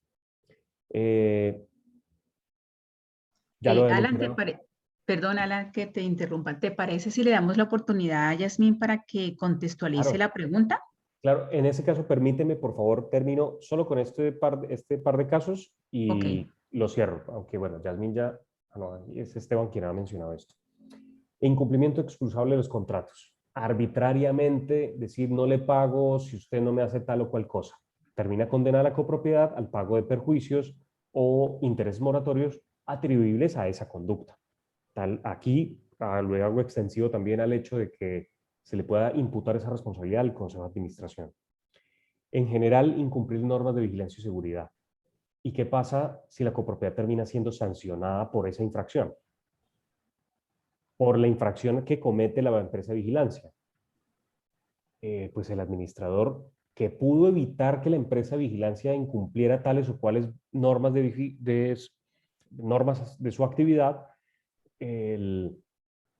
haciendo una gestión contractual adecuada. Pues bien, eso también generaría responsabilidad del administrador. Dicho así en términos, por supuesto, generales. Me devuelvo un poquito para atender las preguntas de Yasmín. Yasmín menciona, los presupuestos tienen una vigencia de 1 año y el administrador firma un contrato con la empresa de vigilancia hasta 2 años después, 3 años. Solo porque la empresa le dio 12 millones como valor agregado, ¿eso es un perjuicio? Yo al vuelo, Yasmín, yo creo que no. Eso puede tener una implicación contable no sé, tú lo dirás, Yasmín, yo no soy contador, si implique violar las normas de la contabilidad, es decir, comprometer una vigencia futura, etcétera, no lo sé. Pero tal como me lo estás mencionando, lo que le generó a la copropiedad fue un beneficio. En principio, la copropiedad no ha sufrido daño. Si quieres, adelante, Yasmín, no sé si puede interactuar también con micrófono, adelante, para que nos amplíe, porque hasta donde te estoy entendiendo, no hay perjuicio, luego no hay responsabilidad del administrador. Tenemos aquí con la mano levantada a Sandra. Sandra, y te prepara Yasmín, ¿te parece? Sí, Te abro micrófono. Dale, Sandra. Listo, adelante. gracias. Y ya vamos después con William y luego con Germán. Alan, lo que pasa es que existe una circular de la Superintendencia de Vigilancia donde tiene prohibido estos valores agregados que están ofreciendo las empresas de vigilancia, porque eso es considerado como una competencia desleal, entre otros factores, ¿no? Entonces, creo que la pregunta de Yasmín va enfocada hacia eso, a que está prohibido y en algún momento dado, pues lo que se dice es que la superintendencia pues puede llegar a sancionar las copropiedades que hagan este tipo de contrataciones pues que se consideran ilegales, ¿no? Y lo otro es que el presupuesto que se hace en la copropiedad son presupuestos a 1 año. Entonces, el hacer ese compromiso de que el contrato se hace a 3 años, pues obviamente se está de alguna manera haciendo compromisos de vigencias futuras y tomando decisiones que cuando entre el nuevo consejo o eso evita tomar otro tipo de decisiones al tener ese amarre a ese tipo de contratos. Lo comprendo y quiero decir que era totalmente ignorante de eso. Pero lo pregunto, ¿eso genera sanciones para la copropiedad? ¿Y quién impondría esa sanción? ¿La misma Superintendencia de Vigilancia? La Superintendencia de Vigilancia. Es decir, es una actividad prohibida. Exacto. El contratar con tarifas por debajo de la superintendencia y el que las empresas de vigilancia ofrezcan estos valores agregados. Ya, entonces comprendo. dicen que la copropiedad puede ser sancionada por ese tipo de situaciones. Les puedo responder en términos de responsabilidad del administrador. La responsabilidad dependerá de una ecuación económica. Si la sanción es inferior al beneficio obtenido, no hay responsabilidad, porque no hay daño, no hay perjuicio. Si la sanción es superior al beneficio recibido, entonces el exceso de la sanción, del exceso de esa resta, implicaría el perjuicio para la copropiedad. Y esto porque una cosa es el acto reprochable, y de nuevo, del administrador de haber contratado en esa forma, y les agradezco mucho que me ilustren porque yo no conocía esa prohibición, y cosa distinta es que esa contratación, comprometiendo las vigencias futuras y vulnerando la norma, realmente le causa un perjuicio. Entonces, en conclusión, en términos pragmáticos, si la sanción está por debajo del beneficio, no hay perjuicio y no hay responsabilidad civil. ¿Ya? Sencillo, no hay daño. Además, la copropiedad podrá decir, hey, gracias por ser tan eficiente. La decisión, esto es una cuestión interesante en términos del análisis económico del derecho, que incumplir la ley implica un beneficio económico. Esto tiene una serie de cuestiones filosóficas de por medio. Pero para los efectos de la responsabilidad es indispensable el perjuicio concretado para la copropiedad. Y en el ejemplo es si la sanción es superior al beneficio. Luego, entonces, la copropiedad sería víctima del actuar negligente del administrador, pero en el exceso. Bien, así lo podría responder. ¿Te parece, Alan, si le damos la oportunidad a Yasmín para Claro que que, sí, por favor. Yasmín, te estoy dando paso para que actives tu micrófono, por favor? Ok, buenas noches, ¿me escuchan? Hola, sí, Claro que sí, claro. aquí te escuchamos. Perfecto. Bueno, Gracias por la pregunta desde ya. bueno, la pregunta, les pregunto, o sea, entiendo cuando Alan dice que si el monto de la sanción es inferior al perjuicio que se ocasiona o al valor agregado que se recibe, no habría daño para la copropiedad, ¿cierto? Pero mi pregunta también es, cuando ese valor agregado que se recibe como no es legal, como lo explicó Sandra, como no está autorizado, como no se puede mostrar, entonces tampoco lo entran a las finanzas de la copropiedad, porque es un valor agregado que no puede mostrarse por ningún lado, o sea, no lo pueden consignar, por eso le decía que como una nota a crédito, porque lo que hacen es como camuflar el valor agregado, porque no, por ejemplo, le voy a poner un ejemplo. La empresa de vigilancia como valor agregado dio 32 cámaras y todo el sistema de vigilancia para que le pudieran dar un contrato por 2 años, por decir algo. Pero usted va y mira los activos fijos de esa copropiedad y no tiene cámaras de vigilancia ni tiene sistema de vigilancia. Comprendo. O sea, se ven, o sea, uno las ve porque están puestas, ¿Ya? pero en los activos fijos de la copropiedad no se tienen. Entonces lo mismo ocurre cuando se recibe el dinero. Usted va y mira las finanzas y no se ve el dinero. Si me permites, Yasmín, Claro que Sí. sí. Yo te yo, comprendí, Yasmín, y tengo una apreciación al respecto. Sí, adelante. Julián. Alan, te complemento. En la copropiedad donde yo vivo pasó lo mismo.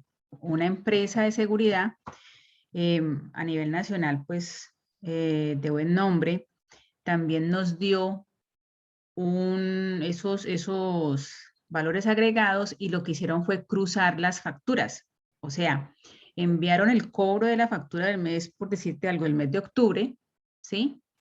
Y la forma de darnos ese valor agregado fue que nosotros no la canceláramos. O sea, ellos utilizan muchos métodos para dar esos valores agregados. Nosotras hemos estado con Sandra en muchas conferencias y nos han reforzado.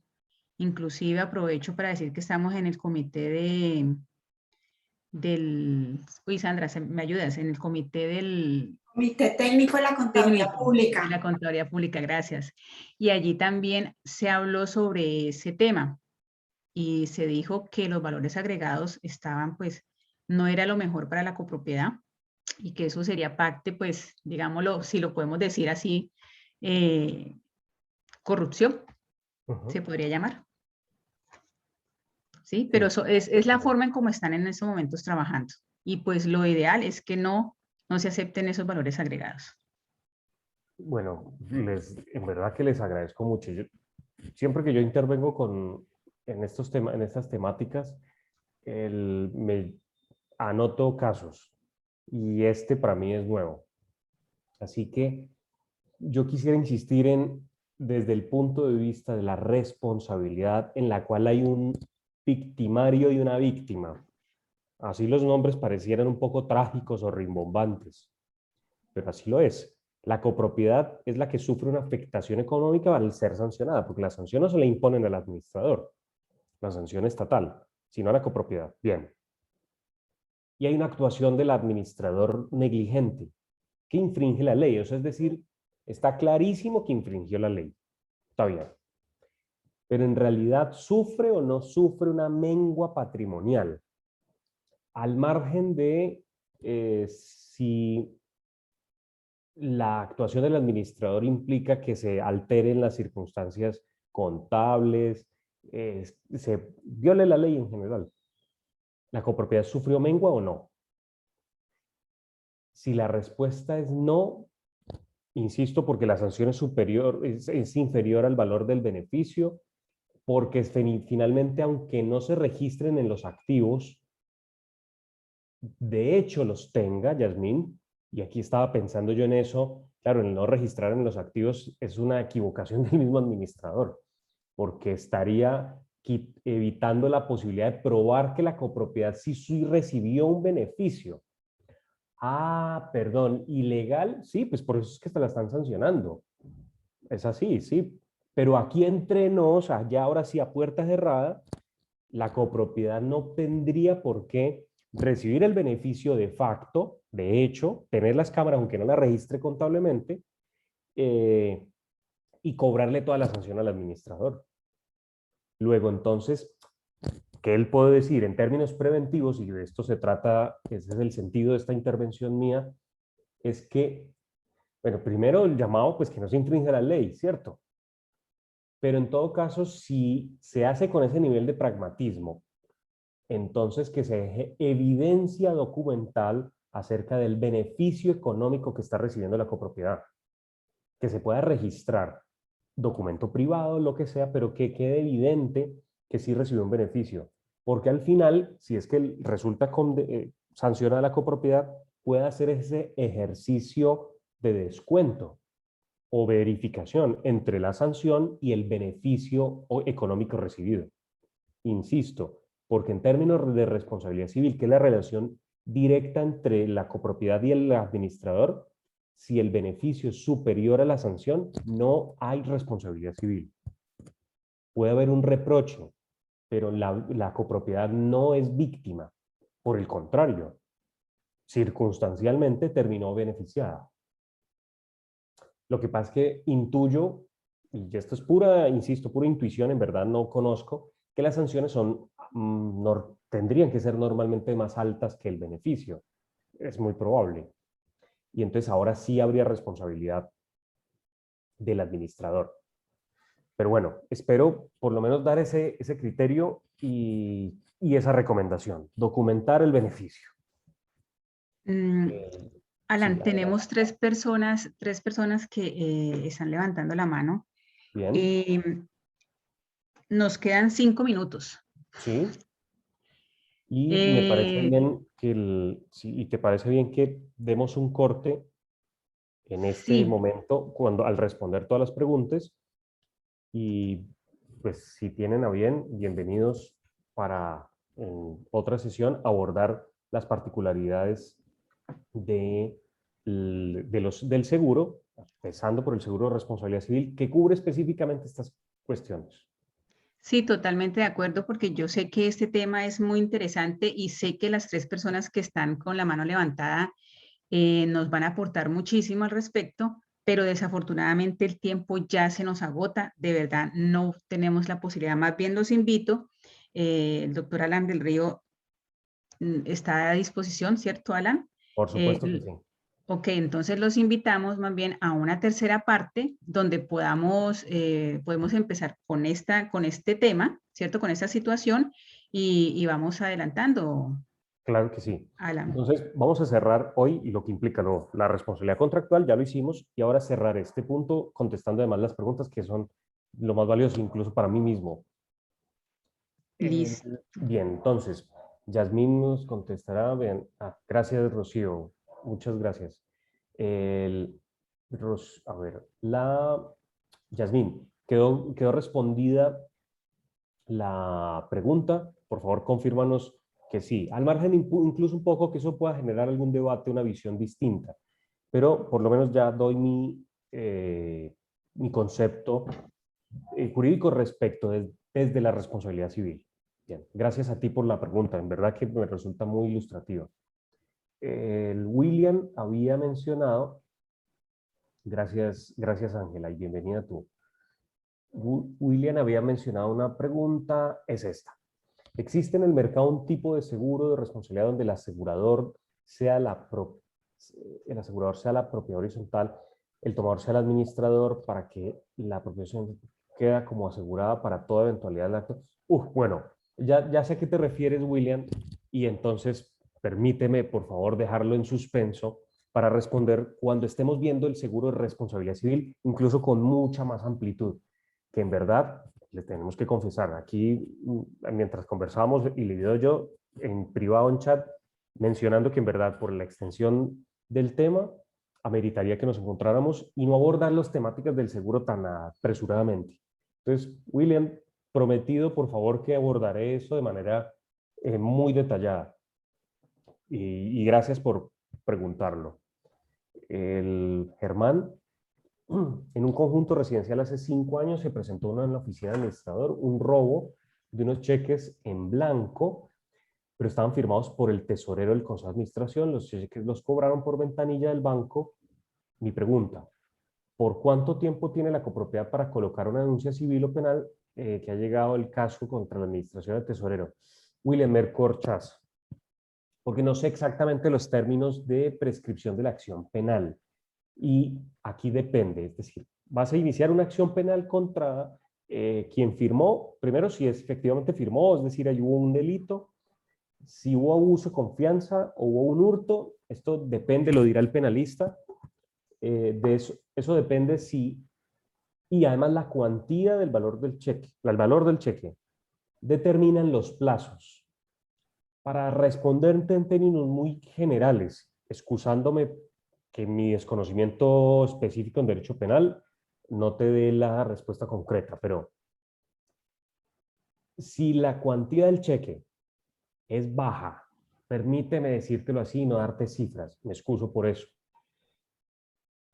El delito se vuelve de menor gravedad y por tanto la ley exige que el afectado deba presentar algo que en el proceso penal se llama la querella, que es una especie de denuncia, pero se diferencia porque es de aquellos delitos que el Estado no investiga de manera oficiosa, no de manera deliberada o sin necesidad de denuncia, sino que requieren que la víctima lo pida. Si es de esos delitos de hurto o abuso de confianza de menor valor, requiere la querella y esa debe hacerse dentro de los 6 meses siguientes al momento en el que se presenta. Entonces, ese dato en términos generales. Normalmente los cheques son en menores, de valores de sumas menores. Ahora, la responsabilidad contra el administrador por ese mal manejo de la chequera, o si es el caso del dolo, es de 5 años. Desde el acto, pero para pedir la responsabilidad de tipo patrimonial, al margen de si lo terminan condenando o no penalmente. Espero, Germán, con esto responder un poco la pregunta. Se termina de llevar al contrato de cancelar la multa. Ok, creo que eso ya lo observamos. Bueno, Germán, por favor. Bueno, ya nos dijiste que sí. Nos dijiste que sí. Creo que no hay más preguntas, pero si las hay, bienvenida. No, no hay más preguntas. De todas formas, aquí quedan las preguntas grabadas, Alan, y Vale. podemos retomarlas en la próxima sección, si te parece. Bienvenidas, claro que sí. Las personas sencillamente están agradeciendo por la charla tan excelente y obviamente están pidiendo la tercera parte. Pues Así que yo quedas complacido comprometido. y yo halagado de que sí sea. En verdad, Oh, muchísimas gracias a todos por su participación, su escucha, la tolerancia porque no todas me las sepa y pues, porque los abogados no estamos para saberla todas y por ende inventárnoslo, no, eso está mal, sino todo lo que no sepa lo investigo o lo podemos deducir. Y yo soy el agradecido porque ustedes con sus preguntas pues me nutran y espero que lo que aquí se haya dicho resuelva asuntos prácticos del día a día. Muchísimas gracias de nuevo, Libet, Sandra, por organizar este escenario tan positivo y les felicito a todos por eso. Estaré en Muchas una tercera gracias. parte. Muchas gracias, Alan. Excelente. Alan, a ti muchísimas gracias, a las personas que nos acompañaron, de verdad, mil y mil gracias. Y no, Alan, aquí estamos para retroalimentarnos. Nosotros también aprendemos mucho de ti, obviamente. Y nada, nos hacemos un touch, como digo yo, de información. Muy bien, muy bien. Muchas gracias a ustedes. Y Ok, feliz noche para entonces, todos. gracias, Alan. Queda ya, o quedamos comprometidos ya para una tercera parte. Tenemos que hacerlo, obviamente, por interno. Miramos las fechas, cuadramos y sencillamente estén pendientes. Aprovecho para rápidamente invitarlos a que nos sigan en YouTube, en el canal, donde se están subiendo las conferencias y también por Facebook. Ahí estamos informándoles sobre las capacitaciones que tenemos. ¿Listo? Muchísimas gracias, muy amables, que tengan una buena noche y felices sueños. Gracias. Gracias, Alan. Feliz noche para todos. Gracias a Gracias. ustedes.